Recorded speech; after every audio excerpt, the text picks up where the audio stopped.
I'm at the Waldorf Astoria Hotel in New York City for REITWeek 2011 NAREIT's Investor Forum.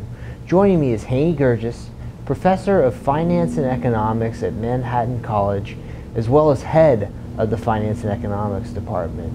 Hey, thank you so much for joining us. Glad to be here. You know, we're coming up on the 10-year anniversary of REITs inclusion in the S&P 500. Can you give us a little bit of an idea of how that's actually impacted the industry in general? Well, the inclusion really accelerates the speed of information, decreases the cost, the agency cost, and significantly increases the visibility and the transparency of the whole industry. This generates positive wealth effect for the shareholders and increase the efficiency as documented by a large number of studies.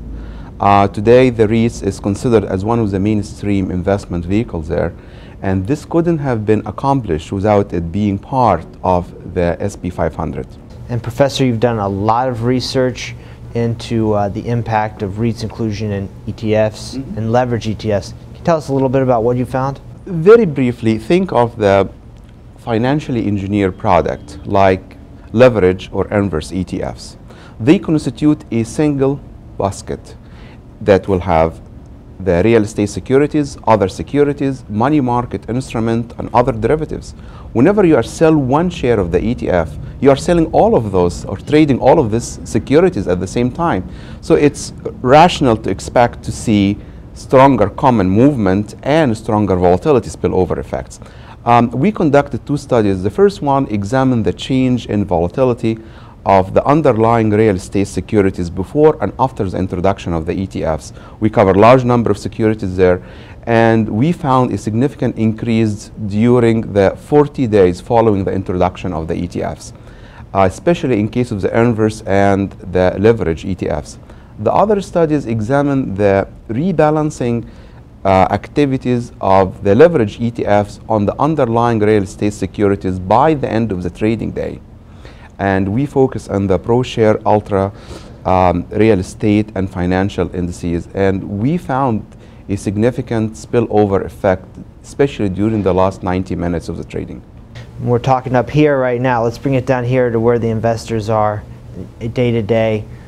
What does this all mean for them? We always treat the correlation, the short-term correlation between the REIT and the rest of the market as a single number. Really, the correlation depends on which sector listed under the REITs. And we experience strong short-term correlation in case of office and residentials, and much weaker in case of retails. We also have the tendency to treat the correlation as a single number. This is a time-varying coefficient in the sense that it's going to change from one day to another and depends even on which time during the trading day. So any short-term investment strategy should account for the fact that the correlation is not constant, is different, it differs from one sector to another, and also we experience a overreaction to good and bad news in the short term.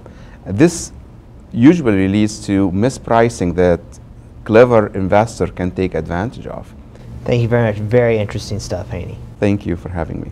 For more information on this and other REIT news and analysis from REITweek 2011, check out REIT.com.